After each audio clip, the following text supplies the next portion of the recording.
ಹಳೆಯ ಕರ್ಮಗಳ ಬಗ್ಗೆ ಚಿಂತಿಸಬೇಕೆಂದು ನಿಮಗೆ ಯಾರು ಹೇಳಿದರು? ಗತಕಾಲದ ಬಗ್ಗೆ ಚಿಂತಿಸಬೇಡಿ, ಆದರೆ ಒಂದು ಗತಕಾಲವಿತ್ತು ಎಂಬ ಅರಿವು ನಿಮಗಿರಲಿ.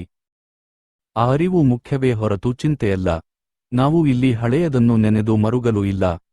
ಕಳೆದದ್ದು ಕಳೆದೇ ಹೋಗಿದೆ. ನಾವು ಇಲ್ಲಿರುವುದು ವರ್ತಮಾನದಲ್ಲಿ ಬದುಕಲು. ಆದರೆ ನಮ್ಮ ವರ್ತಮಾನವನ್ನು ರೂಪಿಸಿದ ಒಂದು ಭವ್ಯವಾದ ಗತಕಾಲವಿತ್ತು ಎಂಬ ಸತ್ಯವನ್ನು ನಾವು ಅರಿಯಬೇಕು. ವರ್ತಮಾನವು ಹುಟ್ಟುವುದೇ ಗತಕಾಲದಿಂದ ಮತ್ತು ಭವಿಷ್ಯವು ರೂಪುಗೊಳ್ಳುವುದು ವರ್ತಮಾನದಿಂದ. ನೀವು ಇಂದು ಹೇಗೆ ಬದುಕುತ್ತೀರೋ ಅದು ನಿಮ್ಮ ಭವಿಷ್ಯವನ್ನು ನಿರ್ಧರಿಸುತ್ತದೆ. ಆದ್ದರಿಂದ ವರ್ತಮಾನದಲ್ಲಿ ಹೇಗೆ ಬದುಕುತ್ತೀರಿ ಎಂಬುದು ಬಹಳ ಮುಖ್ಯ. ನೀವು ವರ್ತಮಾನದಲ್ಲಿ ಸಂಪೂರ್ಣ ಧ್ಯಾನಸ್ಥರಾಗಿ ಬದುಕಬೇಕು. ಅದು ನಿಮಗಾಗಿ ಒಂದು ಸುಂದರವಾದ ಭವಿಷ್ಯವನ್ನು ನಿರ್ಮಿಸುತ್ತದೆ. ಸ್ವಾಮೀಜಿ, ನಾವೆಲ್ಲರೂ ಇಲ್ಲಿರುವುದು ನಮ್ಮ ಗತಕಾಲದ ಕಾರಣದಿಂದಲೇ.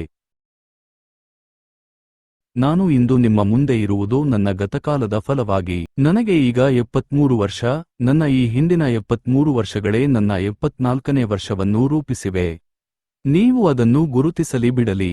ಪ್ರತಿಯೊಬ್ಬರಿಗೂ ಗತಕಾಲದ ಪ್ರಭಾವ ಇದ್ದೇ ಇರುತ್ತದೆ. ನೋಡಿ, ಒಂದು ಲೋಟ ನೀರಿನಲ್ಲಿ ಸಾಕಷ್ಟು ಬ್ಯಾಕ್ಟೀರಿಯಾಗಳಿರುತ್ತವೆ. ಅವು ನಿಮ್ಮ ಬರಿಗಣ್ಣಿಗೆ ಕಾಣಿಸುವುದಿಲ್ಲ ಎಂದ ಮಾತ್ರಕ್ಕೆ ಆ ನೀರಿನಲ್ಲಿ ಬ್ಯಾಕ್ಟೀರಿಯಾಗಳೇ ಇಲ್ಲ ಎಂದು ಹೇಳಲು ಸಾಧ್ಯವೇ?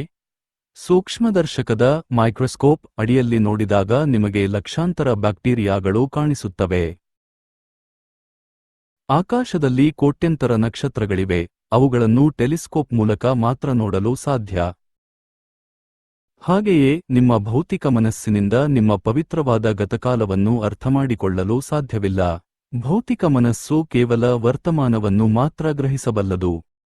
ಆದ್ದರಿಂದ ಗತಕಾಲವನ್ನು ಅರ್ಥಮಾಡಿಕೊಳ್ಳಲು ಪ್ರಯತ್ನಿಸಬೇಡಿ, ಆದರೆ ಒಂದು ಗತಕಾಲವಿತ್ತು ಎಂದು ಅರಿತುಕೊಳ್ಳಿ. ಆ ಗತಕಾಲವೇ ಈ ವರ್ತಮಾನವನ್ನು ಸೃಷ್ಟಿಸಿದೆ ಮತ್ತು ಈ ವರ್ತಮಾನವೇ ಭವಿಷ್ಯವನ್ನು ಸೃಷ್ಟಿಸಲಿದೆ. ನಾನು ನಿಮ್ಮನ್ನು ಹಳೆಯದರ ಬಗ್ಗೆ ಚಿಂತಿಸಿ ಎಂದು ಕೇಳುತ್ತಿಲ್ಲ. ಬದಲಾಗಿ ಗತಕಾಲವು ವರ್ತಮಾನವನ್ನು ರೂಪಿಸಿದೆ ಮತ್ತು ವರ್ತಮಾನವು ಭವಿಷ್ಯವನ್ನು ರೂಪಿಸುತ್ತದೆ ಎಂಬ ಸತ್ಯವನ್ನು ಅರಿಯಿರಿ ಎಂದು ಹೇಳುತ್ತಿದ್ದೇನೆ. ನೆನ್ನೆಯು ಇಂದನ್ನು ಸೃಷ್ಟಿಸಿದೆ, ಇಂದಿನ ದಿನವೂ ನಾಳೆಯನ್ನು ಸೃಷ್ಟಿಸಲಿದೆ. ಹಾಗಾಗಿ ನೀವು ಇಂದು ಏನು ಮಾಡುತ್ತೀರಿ ಎಂಬುದು ಅತ್ಯಂತ ಪ್ರಮುಖವಾದುದು.